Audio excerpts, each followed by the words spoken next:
शौनक ऋषियों ने पूछा, सूत जी महाराज को आप यह बताइए, ऐसा कोई विधान है जिस किसी की एक ही पूजा करने से सगरे देवताओं की पूजा हो जाती है? सूत जी कहने लगे, है ना।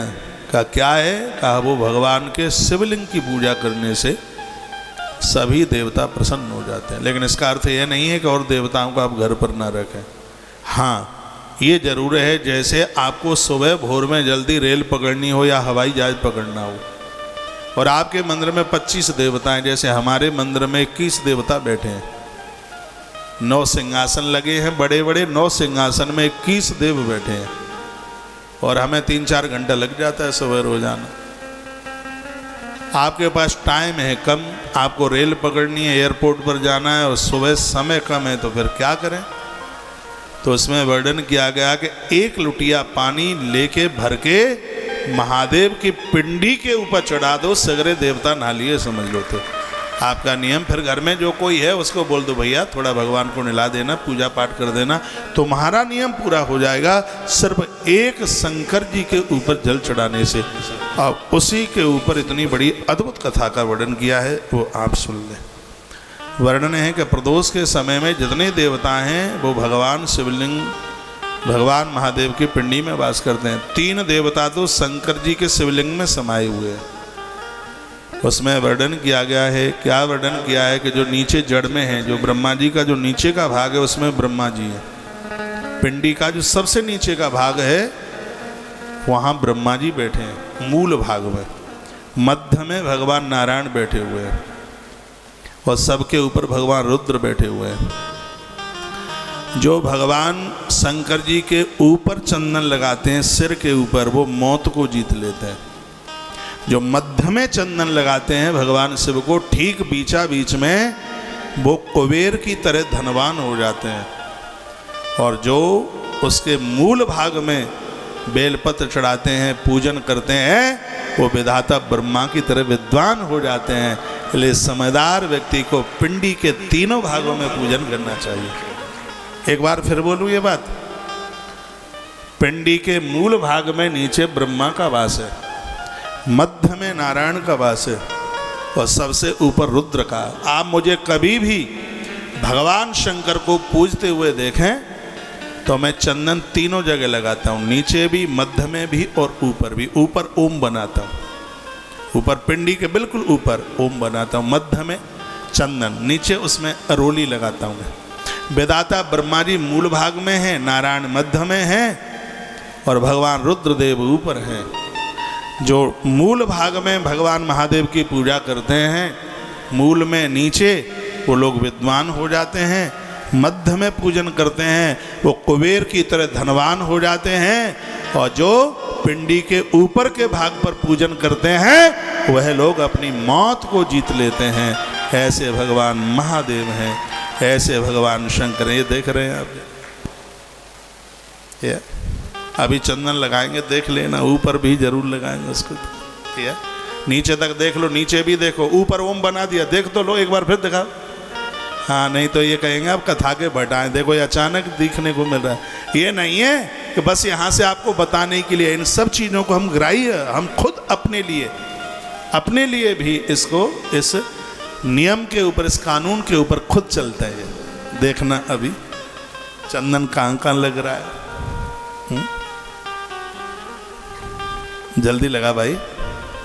हाँ देखो, ऊपर भी लग गया, ओम बना है, मध्य में भी है, नीचे भी है। हमें विचार भी चाहिए, सेवा कार्यों के लिए धन भी चाहिए, और अच्छा करने के लिए लंबी आयु भी चाहिए। कर रहे हैं। भगवान महादेव के शिवलिंग का जो पूजन करते हैं, सूत कहते हैं, व्यास लिखते हैं, उन्हें तत्काल 3 चीजें मिल जाती हैं। वो कौन कौन सी? एक है श्रवण, और एक है कीर्तन, और एक है मनन। तीनों का नाम यहाँ वर्णन है, श्लोक सुनाई देता हूँ। सत्संगमेन भवति श्रवणम पुरस्तात् संकीर्तनम पशुपतरे तथा दृढ़म स्यात्। उन्हें सत्संग मिलता है, उन्हें कथा सुनने का सौभाग्य प्राप्त होता है भगवान की कृपा से। सच मानिए, आप यहाँ कथा में बैठे हैं, आप अपने आप नहीं आ गए। काम तो आपके पास इतने, आपको तो हो सकता है किसी शादी में, इस समय शादियों का बड़ा दौर चल रहा है, 22 तारीख की बहुत शादियां हैं। आज का दिन बड़ा पावन है, बड़ा पवित्र है। इसलिए पवित्र है क्योंकि भोलेनाथ ने आपको पंडाल परिसर तक खींच लिया है, आपको बुला लिया। सूत कहते हैं कि सत्संग में पहुंचने का सौभाग्य, कथा श्रवण करने का सौभाग्य उन्हें प्राप्त होता है जिनके ऊपर देव कृपा है। एक तो श्रवण मिलता है, कथा सुनने को मिलती है, और दूसरा है मनन, दूसरा है कीर्तन, दूसरे को फिर सुनाने का मौका मिलता है। जिसने सुनाई नहीं है तो वो सुनाएगा क्या?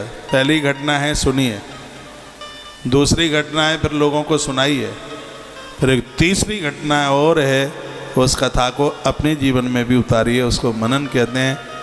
ये भगवान शंकर के शिवलिंग की पूजा करने से सत्संग और इस वाणी से उसका प्रवचन, और ये तीसरी घटना बड़ी ज़बरदस्त है, सत्संग भी आ जाता है, सुनाने की शैली भी आ जाती है, लेकिन जब तक महादेव कृपा नहीं करता तब तक वो सत्संग अपने ऊपर लागू नहीं होता। जो उस कथा के ऊपर स्वयं चलते हैं तो ये बड़े शिव की कृपा है। तो तीनों बातें भगवान महादेव की कृपा के बिना यह संभव नहीं है। भगवान शिव कृपा कर तन मननम तदंते सर्व ही संभवंती शंकर दृष्टि पाते।